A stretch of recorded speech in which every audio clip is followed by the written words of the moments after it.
The Verdict, a Sidebar production, hosted by Kent Myers and Mick Cornett. As a part of its traditional and continuing commitment to public and community service, Crow & Dunlevy sponsors The Verdict. Also sponsored by Delta Dental, Oklahoma Lawyers for Children, and C.H. Guernsey & Company. Each week on The Verdict, we present an objective discussion of contemporary and legal issues, topical issues that will affect Oklahomans in their daily lives. The Verdict, a Sidebar production.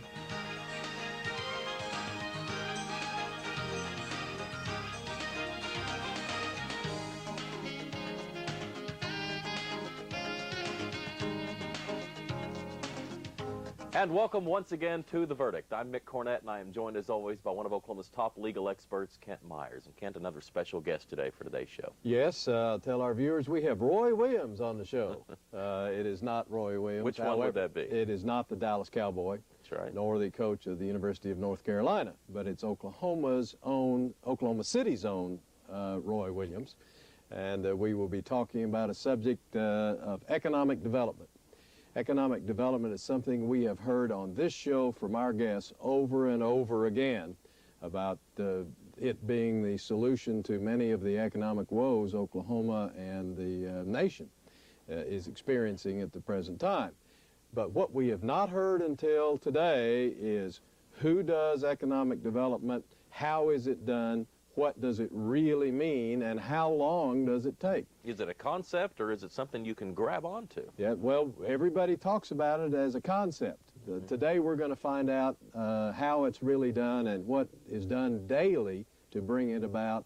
And in fact, we'll ask how Oklahoma City and the metropolitan area is doing in that regard. All right, well, we will get to it. Roy Williams will be joining us. He's one of the people who's helping to shape the future of economic development in Oklahoma. You're watching The Verdict.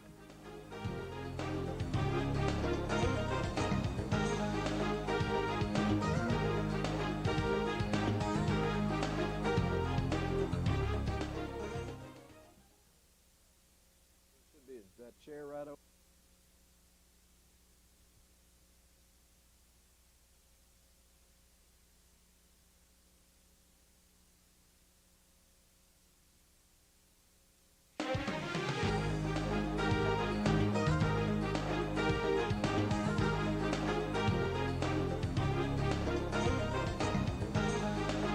And welcome back to The Verdict. Mick Cornett with Kent Myers is going to introduce our guest. We are pleased today to have Roy Williams, the Executive Director, or Executive Vice President, excuse me, of Economic Development for the Greater Oklahoma City Chamber of Commerce with us.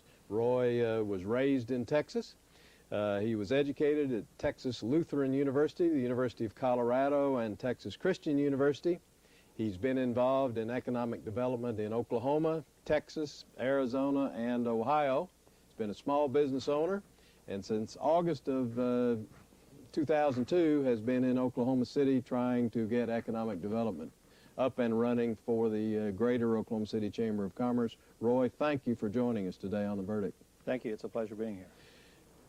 Mick and I have had, I don't know how many guests, but a lot, say that the solution to Oklahoma's budget woes would be economic development, and nobody seems to disagree with that. But nobody has ever really said for our viewers what economic development really means, what it involves. Would you tell us? Sure. And I'll do it sort of in a big picture first, so a macro, and then go down to the micro. If you look at total community development in terms of building a better place to live, raise your family, educate your kids, et cetera, and you look at, well, what would you do to create a better place to live? You would have to look at what the components of total community development are, and there's four environments of four components. There's a social component, there's a political component, there's a natural or physical environment component, and there's an economic component. If you develop those four environments, you will have a better community. You'll have a better quality community in which to work and live. But those four components have relationships among each other. And the critical relationship to understand is that the economic environment, the economic component, is the one that provides the resources that you can develop the other three components. So if you understand that and know that there has to be a commitment to that component The question is, well, what does that mean? Just like you said, what do you have to do? Very simply put, if you're going to generate the economic component that gives the resources for the other components, you have to create wealth. And the creation of wealth occurs through the creation of jobs. The confusion is, though, well, then is any job economic development? No, it's not. In our business, we talk about two different kinds of jobs. We talk about primary jobs and secondary jobs. Primary jobs are the wealth generators. Secondary jobs circulate that wealth. So if you're going to have economic development, then you have to focus on the creation of primary jobs. Give us some examples of primary jobs. Primary jobs are those jobs that are created by businesses that produce a good or service and export that service outside of your market area and import that wealth back into your area. So they're selling a good, they're adding value to a product, and they're selling it to someone outside of this area, and that money then comes back into our, that is economic development. That creates wealth. That creates wealth, and that can be a service, it can be a product, it can be, you can export educational services, you can export legal services, you can export accounting services, and you can export widgets. You can't say, well, we have to go after these companies because these companies are exporters. You have to look at who the customers of the product are, because two businesses who are in the exact same industry, one can be a primary job creator, one a secondary job creator. And what we have to do if we're going to create wealth in this community is focus our efforts on the primary job creators. The other correlation is if you create primary jobs, secondary jobs will automatically follow, and you don't have to go after those. But a lot of communities don't understand it, and they will focus on secondary job creation, and it will never create another new primary job. Thus, they get no wealth generation. So, in a nutshell, economic development is creation of primary jobs? Absolutely. Perfect definition. Yes. Well, I got it from a good source, very recently. Let me ask you another question. Some of the pundits and writers and the politicians suggest that economic development is the way out of our current budget crisis. But I am curious about the idea that economic development is really a long-term proposition. It isn't necessarily, or at least in most instances, a short-term or short-range fix. What do you think about that? You're absolutely right. You never achieve economic development and go home and say we're there.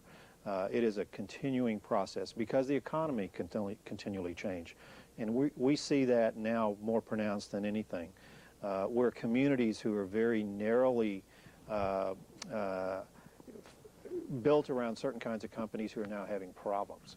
And so you have to continually look at diversifying the economy, diversifying where those jobs are coming from, and not put all your eggs in one basket. I want to go to a point, though, you were talking about.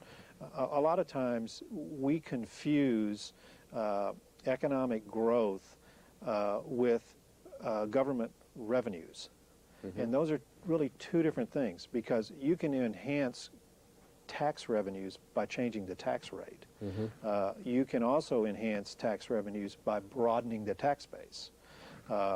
So you have to be very careful, because just simply creating more wealth doesn't necessarily end up in a tax bracket, because some things are taxed, other things are not taxed. And sometimes, for instance, if a city is being financed through retail sales, well, then you would think if we get more retailers in, thus we have more revenues in local government, thus we're economically better off. Well, those are secondary jobs. They're not creating any more wealth for the community, but they may be a revenue source for government. That doesn't necessarily mean the economy is any better just because a local government has more money to spend. So you have to be very careful in understanding that what someone may say is good for us may be good for the organization they're talking about it, but it may not be better for the entire economy. I've heard an explanation that in the old economy, and that's a term you could define a lot of ways, but generally factories located in certain areas, maybe along a river or whatever, and people came to that area because that's where the jobs were. But in a newer economy, you need to create a city where people want to live, and the jobs will come to you. Is there anything to that? Yeah, there is. And what you have to understand too is, why do companies go where they go? If you look at all the companies in the United States, and you look at all those who have built facilities, relocated, expanded, etc., and you ask them, why did you do that? What you will find is that roughly 1/3 of all the companies in the United States will tell you what determines where we put our facility, whatever it is because we have to have market access, and that drives where we go.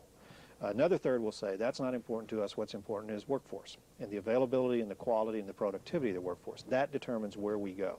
Another third will say, we have to go where the resource is, where the water is, or where the utilities are, or where the raw material is, and that drives us. So one of those three factors pretty much drive all three. There are a few exceptions out there, though, where some companies can go wherever they want to. Because they don't rely really upon any of those because of technology or whatever. But by and large, there is a reason that companies end up where they go. It is not just on a whim. It's not just because they felt different that day. There's a critical factor that drives their level of competition. And if they don't have that factor, then they can't go just anywhere. Too often people think that a community, if they're aggressive enough, should potentially be in the running for every project that's out there. That's totally false. There's at least, the majority of the projects, most communities never have a chance for because they don't have the market access the company needs, or they don't have the workforce, or they don't have the resources. So a lot of times community, and people like me, get criticized for, why didn't we get that company here? Well, perhaps we had a fatal flaw. We didn't have the market access, or we didn't have the workforce that we were Oklahoma City can't be all things to all people. No, but too often that's how communities think of their marketing. Well, we should go after everything. And if we don't get everything, then we haven't succeeded. But you have to understand that the customer drives the process, not the aggressiveness of your marketing campaign. Let me jump in here and get us to our first break. Good point, Roy. We're visiting with Roy Williams. He's the Executive Vice President of Economic Development for the Greater Oklahoma City Chamber of Commerce, and you're watching The Verdict.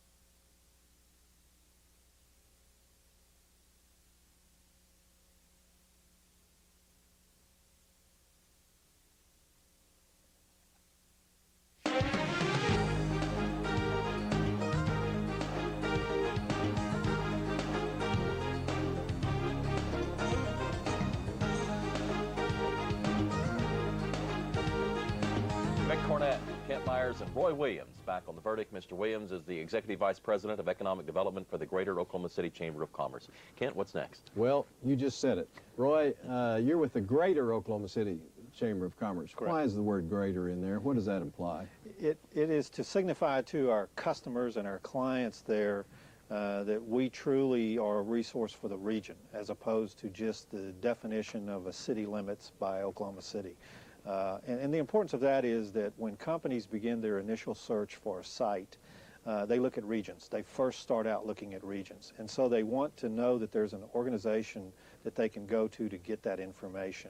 And oftentimes organizations are created around geographical boundaries, and that sometimes limits their ability to provide regional information. So we want people to know, and we want site location consultants and executives to know that we represent a bigger region than just a political jurisdiction, so that they can know they can come to us for regional information. What is the size of what we could just call the Greater Oklahoma City region? Well, as we have now defined it in the regional partnership, it includes 10 counties. It's about 1.25 million people. It represents about $15 billion a year in retail sales and about $20 billion a year in effective buying income. So that's the region as we define it. Can you give me some cities, cities that are in this area to give people an idea of the size? Oh, it goes from Shawnee to Kingfisher to Chickasha to Stillwater to Edmond, Norman, Midwest City, and all the Is it your job to coordinate with those respective chambers to make sure they're on board as part of kind of a coalition? Right. About 6 months ago, or a little less than that, we started bringing all of those point people in economic development together. We have actually formalized it through memorandums of understanding to form the partnership and to get their commitment to supporting the partnership, the regional partnership. Are they all signed on? As of today, we've identified 33 different economic development organizations in the 10-county region. 27 have signed on and 6 are in the process of doing it. So we have not had a single one say, no, we don't think this is a good idea. Go ahead. Let me ask you an economics question. Can you have true economic development if you're having a true recession at the same time? Well, yes, you can, because you can be replacing the jobs you're losing with better jobs. It depends, though, what you're losing. I mean, you could be losing your better jobs. So it is a struggle, but you have to keep in mind, too, that while a country might be in a recession, there's consolidation going on. When there's consolidation going on, there is opportunity, because oftentimes when companies close facilities, they move that production to some other place, and it enhances that area. Or they close 5 facilities and consolidate that into one, or they build one new facility. So even in times of economic downturns, there are opportunities if you're positioned correctly to do that. It's much harder, it's much more difficult, but like we said earlier, economic development is a process, and you have to take those times into consideration, and you have to best position your community that when those times come, that you're very well diversified, that not all your jobs are in 1 or 2 industries, because if they get hurt, which this state knows what that's like from the late 80s, it can be devastating. So the more diversified we are, the less susceptible we are to the steep declines when those happen. Well, you've been here on the job since August. I know that you've been working to get the regional organization signed on, but I suppose you've also been contacting leads, trying to convert them into prospects and, Right. And make the process bring about a change for our benefit. How's it going? How are we doing? Well, you know, unfortunately, my timing's not real good because the economy's not real good. Yeah. But we're continuing to see a source of quality leads coming in to us. We're changing a lot of what our traditional marketing has been, moving to a more regional effort. So we're kind of in a transition period, but yet the pipeline is still open, and we're still seeing projects coming in. We're not seeing the level that we want to see, but that's just a matter of us gearing up our efforts and working harder and smarter. So we're not near at the level we want to be in, but yet it's all not doom and gloom. We're seeing some very good quality projects coming in. We're seeing some good companies here locally that are going through some expansion. So we're real optimistic about what we're seeing. And we think that this community, this region, has really addressed a lot of the critical issues that are setting us up for some long-term prosperity. There's been a lot of effort and a lot of resources that have gone into the infrastructure development, into making this a better place to live, what's going on with MAPS 2 in the schools, et cetera. I mean, there's been there's been a great investment in the product. And in economic development, we're basically a product manager, and a product manager has to build their product and they have to sell their product. And you have to pay continued attention to making your product better and better and better all the time. And I think this community has done a tremendous job in doing that. We have invested a lot in our product development. Our job now is to market that product and be more aggressive in marketing that product, with never taking our eye off the fact we have to continually evolve this product and make it broader, appealing to more markets. We've got about 30 seconds left. I want to ask you about incentives and financial incentives that cities can offer to businesses. How do you get businesses to accept the fact that maybe a government entity is helping out what could be a competitor? How do you get the public to see that this incentive might be good for the overall economic picture of the community? I think you have to take a very pragmatic approach to it, and we have built some tools to do that. We've built economic impact models where you can really measure this precise demographic, economic, real estate impact of a project, to see what the payout is, to see what you can afford to invest into it and still get a return on your investment. You know, without those hard facts, it's a real dangerous thing to go down. Mm-hmm. You try to increase the pie? I mean, absolutely, yeah. But you know, it has the to be size of the pie and not the share. Yeah, and also you have to think about incentives in a couple of different manners. One, if you're trying to stimulate something that doesn't exist. If you're trying to redevelop something, sometimes you have to invest in it, as opposed to just when you're competing against somebody else. So there's different scenarios, and it depends what your real objective is. If you're trying to jumpstart something, if you're trying to create a new activity somewhere versus just trying to bring in something that anybody could bring in, it changes the formula and it changes how you should do it. Sometimes incentives are critical, sometimes they're not. Sometimes you have to invest more than you really want, but maybe there's a longer term return that you're looking for instead of just an immediate one. So it's very complex, and it's always controversial. It's always controversial using public funds for private companies, but that's the way life is today, and every community is in it. And so you just have to see what works best for your community, and sometimes it is extremely controversial. Roy Williams, thanks for coming on today. Thank you. My Thanks, pleasure. Roy. Thank Good you luck for the to time. you. Thank you. For all of us. Right, Kent, we'll I'll be need your back. help. We'll be back with a final word in a minute.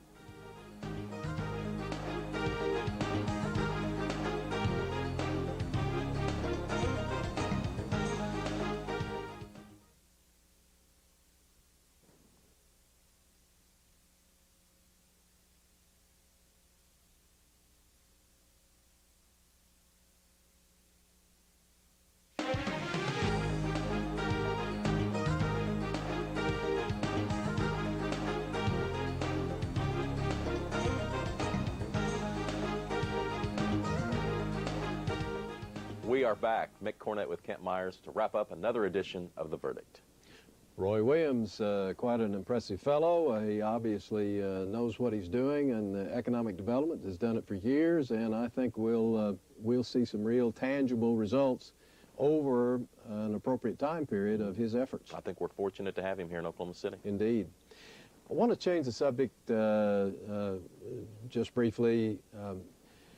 Just recently, Larry Blankenship, the executive producer of The Verdict, passed away. Larry, along with the two of us, started The Verdict in September of 2000 and have stayed with it since that time. Larry was an integral part. He was our boss. He was an integral part of the show. He contributed greatly to anything that we've presented to you. We will miss him dearly. Our best love and affection to his family. And for all you viewers, we are dedicating this show as well as the remainder of our Verdict shows to the memory of our executive producer and quite close personal friend, Larry Blankenship. I think Larry wanted the focus of this show to help people in Oklahoma City feel better about themselves and to let people who are trying to help Oklahoma have a vehicle for explaining what they were trying to do. That's the way he lived his life. Yeah. He was that way on this show and outside of this show. And I know Larry would appreciate it if the show continued even after he was gone. Indeed. We'll be back next week with another show. Again, our thanks to Roy Williams with the Greater Oklahoma City Chamber of Commerce. Larry, we will miss you. See you next time.